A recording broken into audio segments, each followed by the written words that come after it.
तेरी बातों के ख्याल से ही तेरा बेकायदा हुआ। क्या विभीषण तेरे कुल में पैदा नहीं हुआ?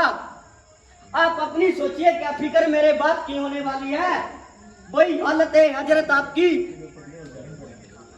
अरे अरे निर्लज, तुझको किसी ने कुछ बुद्धि भी सिखाई है? तुझको किसी ने कुछ बुद्धि भी सिखाई है? तुझको किसी ने कुछ बुद्धि भी सिखाई है? या तूने आज तक पशुओं में ही उम्र गवाई है? या तुमने आज तक पशुओं में ही उम्र गवाई है? हाँ अब ध्यान आया। अब ध्यान आया। हाँ अब ध्यान आया। बुद्धि कौन सिखाए? बुद्धि कौन सिखाए? कौन पढ़ाए कौन लिखाए? कौन पढ़ाए कौन लिखाए? पिता का साया तो सिर से जाता रहा। पिता का साया तो सिर से जाता रहा। चाचा को क्या प्रयोजन? चाचा को क्या प्रयोजन? वह तुझसे अपनी चकारी कराता रहा। वह तुझसे अपनी चकारी कराता रहा। फिर चाचा भी कौन? फिर चाचा भी कौन? फिर चाचा भी कौन? फिर चाचा भी कौन? सुग्रीव। सुग्रीव। भला जिसने अपने बड़े भाई का ही रक्त पिया। अपने बड़े भाई का ही रक्त पिया।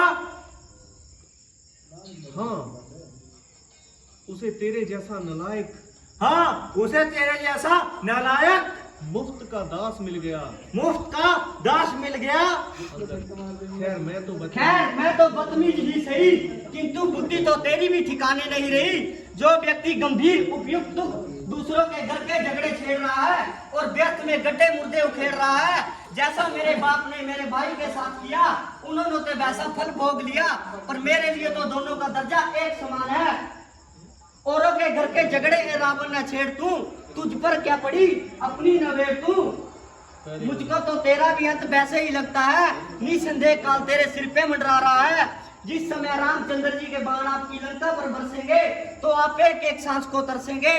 क्यों अकल मारी गई? कुछ सोच समझकर बात कीजिए और अपनी हम को बयान दीजिए।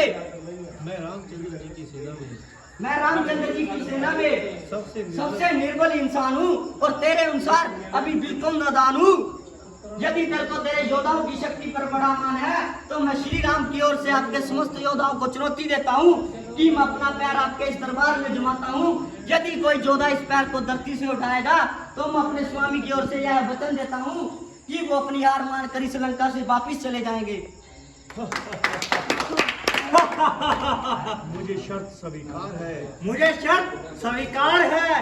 अंदर बुलाओ तो फिर देर करना बेकार है। बुलाओ तो देर करना फिर बेकार है।